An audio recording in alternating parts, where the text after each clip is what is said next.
But not who I was. My name is Scott Renshaw. It is my pleasure and honor to serve currently as the chair of the membership committee here. My pronouns are he, him, and his. And I would like to share a reading today called "The Church Where Everything Goes Wrong," which, believe it or not, was planned before everything that happened. 6 weeks. Oh, this is, excuse me, by Reverend Alea Kemper. 6 weeks into the church year, I realized that I am the minister of a church where things usually go wrong. This morning, the copy machine jams repeatedly. The bulletin describing the order of worship has been copied with the second page first, and also upside down. No one has remembered to turn on the lights in the sanctuary before the service, so it is dark because it is raining. The microphone is buzzing and lets out a painful, high-pitched squeal which makes people wince. We've just started the service when someone runs up with a bunch of flowers for the altar, just as someone else runs in with one of silk arrangements that we keep for the mornings when no one brings real flowers. There is laughter as the two flower bearers meet at the altar. They decide on the real flowers, and things settle down for a while, until a baby starts crying, which sets off another baby crying. I try to speak over the wailing as their fathers hustle them down the aisle and try to distract them in the back. Usually I love watching the tall, gentle fathers who bounce babies in backpacks at the rear of the sanctuary, but today I'm annoyed, because I want it to be quiet and holy and lovely, and things are definitely not shaping up that way. The woman who is helping with worship gets up, and instead of giving the announcements, introduces candle lighting time, which comes later. People yell out, "Not yet!"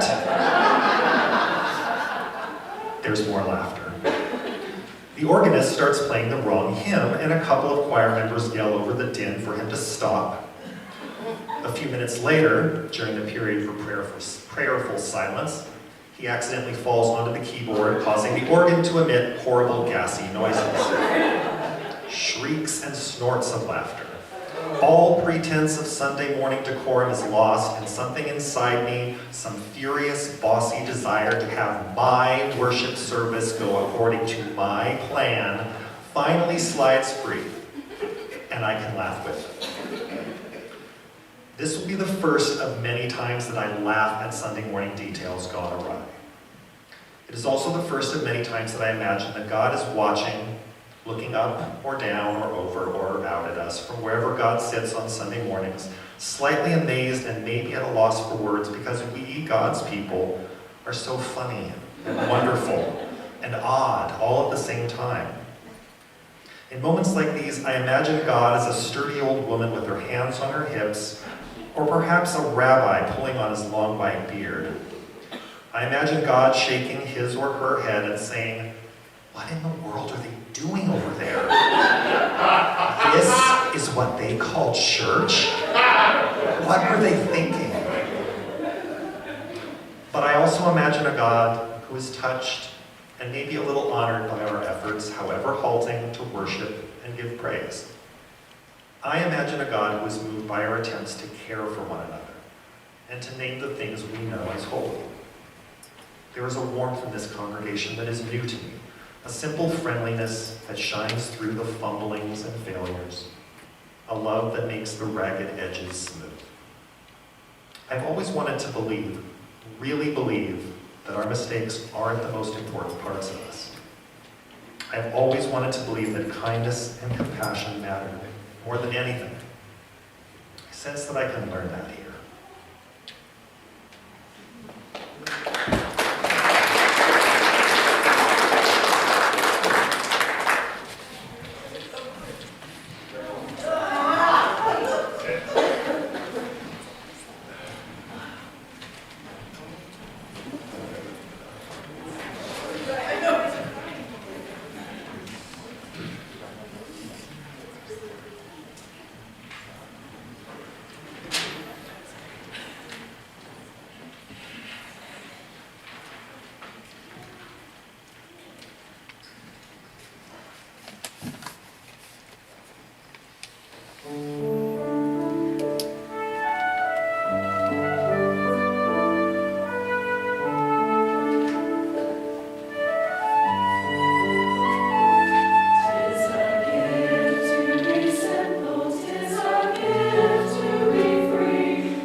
Hello?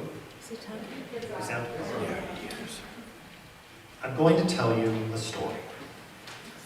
For this story, I ask you to journey back with me to the carefree, magical days of exactly 1 week ago. I was aware that this week's service would be in part focused on the launch of our stewardship campaign, and having been the co-chair of stewardship for multiple years in the past, I knew that there were a lot of roles to fill and a lot of different skill sets that needed to be folded into this effort. But I also knew that volunteering for something at South Valley is perilous business. Did I have time for what I was thinking I might be able to do? Would I find myself overstretched and overcommitted? Was this the right time for me to do what I knew needed to be done? Ultimately, I decided to approach David Wilcox, one of the stewardship team members, and let him know that I was comfortable, if needed, being the one who could stand up and do the rah-rah cheerleader part of talking about giving to this congregation. It was something I'd done before, and I'd gotten fairly positive feedback. And David was thrilled that I'd offered, and after some email coordination with him and Reverend Karen, it seemed that I would only be needed to talk for 3 or 4 minutes. And I felt good about my willingness to help. Flash forward to the middle of the week, and I became aware that Reverend Karen was quite sick. It occurred to me that if she was really struggling with being up to giving a sermon, that might be a role I could step into. After all, I'd been in the pulpit before, in a variety of roles, and I knew that given enough time, I could bring my writing skills to bear on this task. Did I really have that time? I'd been feeling kind of blah myself and was looking forward to some upcoming time when I could just relax. Was this the right time for me to do what I knew needed to be done? So I sent Reverend Karen an email offering to flesh out the 3 to 4 minutes I was already planning into the longer central talk in this service. She thanked me for the offer, but said she thought that with some rest in the days still ahead between then and Sunday, she'd be able to deliver the sermon. And let's face it, is there anything that feels better than volunteering to do something than not having to do it? And still getting credit.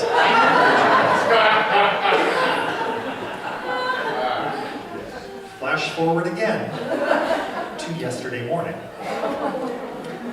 As I got back from a shopping trip and checked my email, there was a message from Reverend Karen. She was still feeling quite sick despite her earlier optimism and asked if my offer still stood to take over the longer sermon part of the service.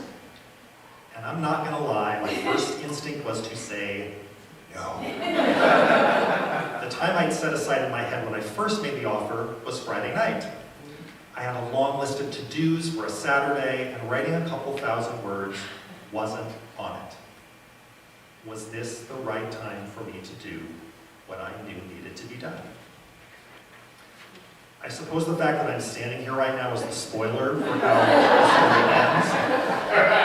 I responded that I'd take care of it, and I immediately sat down to start writing, trying not to instantly regret my decision. There is a moral to this story, and it's not, isn't Scott awesome for being so selfless? Although if that's the moral you want to take away from me, who am I to stop you?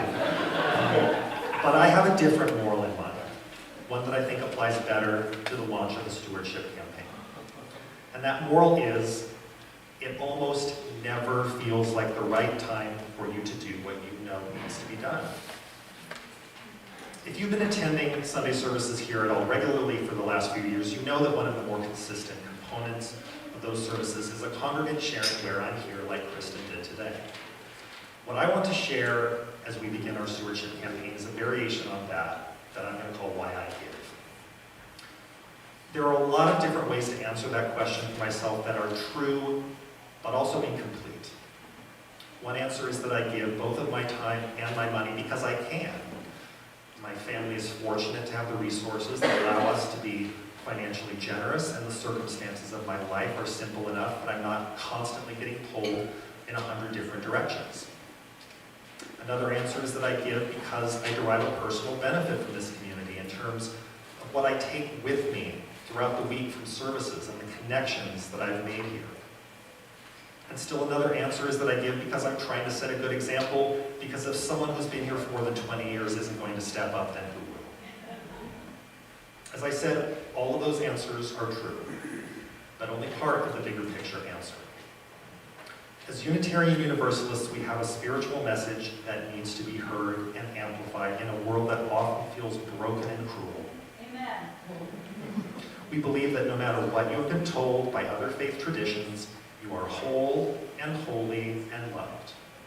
Yes. Yes. Without preconditions and without yes buts. We believe that we have not just the ability, but the obligation to change the world for the better. We believe that as long as we act in love and mutual respect, the rest of what we believe is a matter of our own conscience.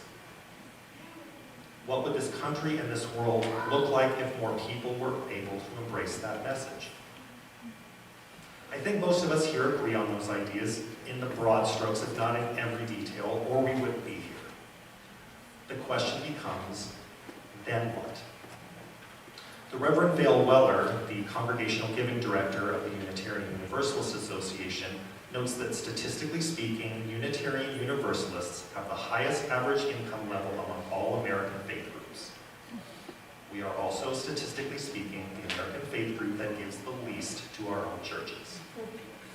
The point of raising this statistical reality is not to shame people into being more generous, because you can't shame people into being more generous.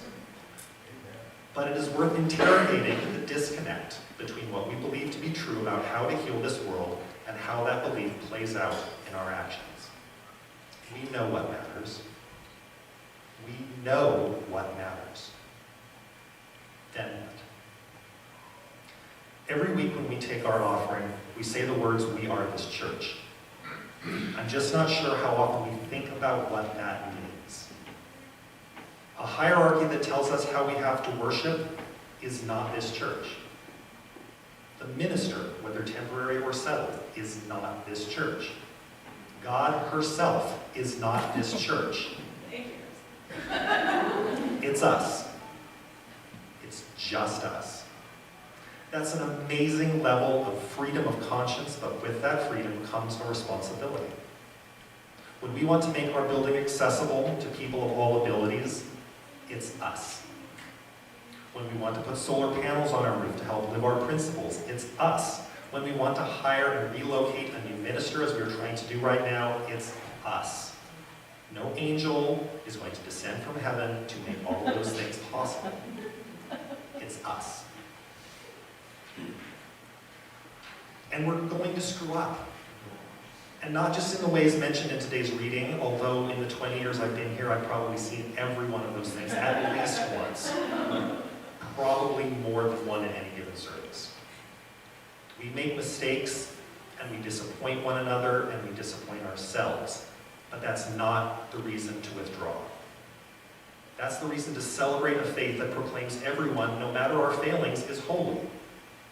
We are this church, and when we stumble, we forgive ourselves, we forgive one another, and we begin again in love.